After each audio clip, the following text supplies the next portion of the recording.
நெல்லை கிழக்கு பத்தமடை கிளையிலிருந்து மாலிக் என்கிற சகோதரர் ஒரு கேள்வி கேட்கிறார். ஃபித்ரா என்ற ஒரு தர்மம் கட்டாய கடமையா? அதை கொடுக்காவிட்டால் நம் நோன்பை அல்லாஹ் ஏற்றுக்கொள்ள மாட்டானா? ஃபித்ராங்கிறது கடமையா? அதை நிறைவேற்றாவிட்டால் நம்முடைய நோன்பு அல்லாஹ்விடத்தில் ஏற்றுக்கொள்ளப்படாதா என்கிற கேள்வியை முன் வச்சிருக்கிறாங்க. ஃபித்ராவை பொறுத்தவரையிலையும் முஸ்லிம்களுக்கு அது கட்டாய கடமை தான். நம்ம விரும்பினால் நிறைவேற்றிக் கொள்ளலாம், விரும்பினால் நிறைவேற்றாமலும் இருக்கலாம் என்கிற ஒரு வழிபாடு கிடையாது. முஸ்லிமாக உள்ள அனைவரும் தத்தமது சார்பாக ஃபித்ராவை அவசியம் நிறைவேற்ற வேண்டும். அது ஒரு ஃபர்து, கட்டாயம் என்று நபிகள் நாயகம் நமக்கு தெளிவுபடுத்தி இருக்கிறார்கள். புகாரியில் 1503வது இலக்கத்தில் பதிவான செய்தி. இப்னு உமர் ரலியல்லாஹு அன்ஹு அவர்கள் சொல்கிறார்கள், ஃபரத ரசூலுல்லாஹி ஸல்லல்லாஹு அலைஹி வஸல்லம ஜகாத்தல் ஃபித்ர், அல்லாஹ்வின் தூதர் அவர்கள் ஜகாத்துல் ஃபித்ர் என்கிற ஃபித்ரா ஜகாத்தை ஃபரத கடமையாக்கினார்கள். இது உபரியான வழிபாடுன்னு சொல்லலை. நபிகள் நாயகம் இதை என்னன்னு சொன்னாங்களாம்? ஃபர்து, இது ஃபரத, அல்லாஹ்வின் தூதர் இதை கடமையாக்கினார்கள்.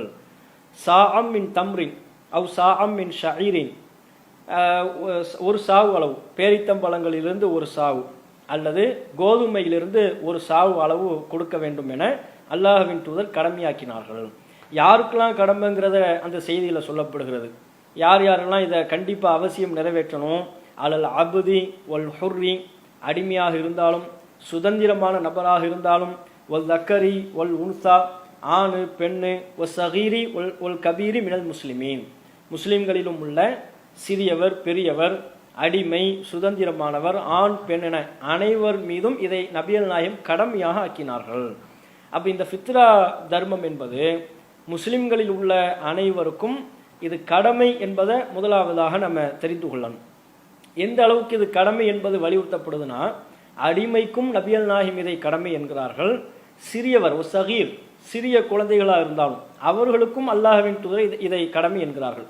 அடிமைகளாக இருந்தாலும் சிறியவர்களாக இருந்தாலும் அவங்களில் பெரும்பாலானவங்களுக்கு செல்வம்லாம் இருக்காது.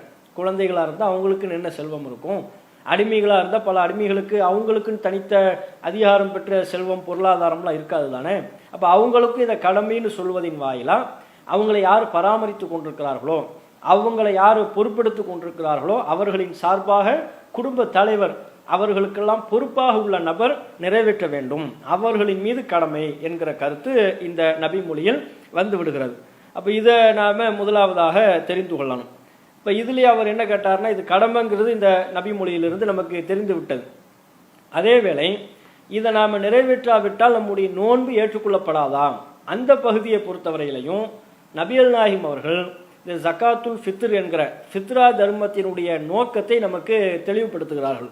எதனால இந்த ஃபித்ராவை நம்ம நிறைவேற்றணும் என்கிற நோக்கத்தை ரசூலுல்லாஹ் நமக்கு சொல்றாங்க.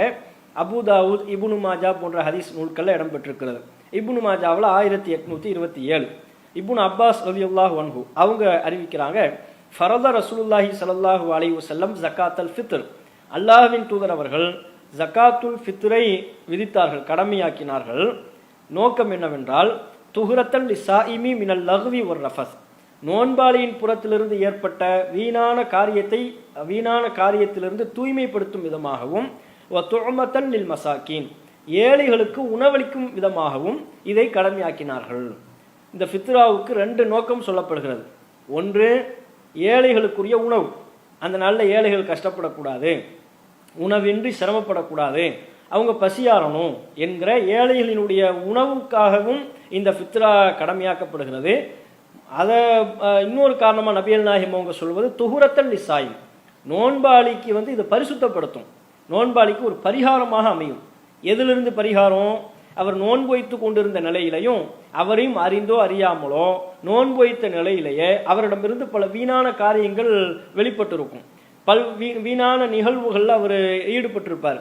அப்படியான அந்த வீணான சின்ன சின்ன பிழைகள் தவறுகள் எல்லாம் இந்த ஃபித்ராவின் மூலமாக அவருக்கு பரிகாரமாக, வீணான காரியங்களிலிருந்து அவரை பரிசுத்தப்படுத்தக்கூடிய விதமாக இந்த ஃபித்ரா அமைந்துவிடும் என்று நபிகள் நாயகம் ஸல்லல்லாஹு அலைஹி வஸல்லம் அவங்க நமக்கு சொல்லியிருக்கிறாங்க.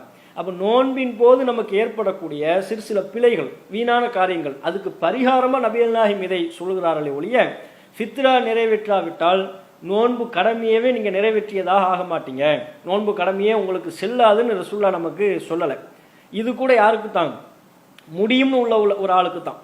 யார் ஃபித்ரா கொடுக்குற கெப்பாசிட்டியில் உள்ளவங்களா இருக்கிறாங்களோ, ஒரு சாவுங்கிறது ஏறத்தாழ 2.5 கிலோ. அப்போ பெருநாள் அன்னைக்கு ஒரு 2.5 தாம் எதை உணவாக உட்கொள்கிறாரோ அதிலிருந்து ஒரு 2.5 கிலோ அளவுக்கு கொடுக்கக்கூடிய கெப்பாசிட்டி யாருக்கு இருக்குதோ அவங்க கண்டிப்பாக கொடுக்கணும். அவங்களுக்கு அது ஃபர்லு. கொடுத்தாதான் நோன்பினுடைய அவருக்கு ஏற்பட்ட அந்த பிழைகள்லாம் பரிகாரமாக அது அமையும். கொடுக்கலன்னு வரும்போது அந்த பரிகாரத்தை அவர் செய்யலை, அவர் நோன்பில் ஏற்பட்ட அந்த குறைகள் ஏதாவது இருக்குமே, ஆனால் அது குறைகளாகவே இருக்கும் அப்படிங்கிற அர்த்தம் தான் அதில் இருக்கிறது. ஒருவருக்கு முடியலை, பொருளாதாரம் அது கூட கெப்பாசிட்டி இல்லை, வசதி வாய்ப்பு இல்லைன்னு சொன்னால் அவருக்கு எந்த விதமான பிரச்சனையும் இல்லை. ஏன் இப்போ ஹஜ்ஜி ஒருத்தவங்களுக்கு கடமை இல்லைன்னா அவர் ஹஜ்ஜிக்கு போகாததுனால குற்றமா?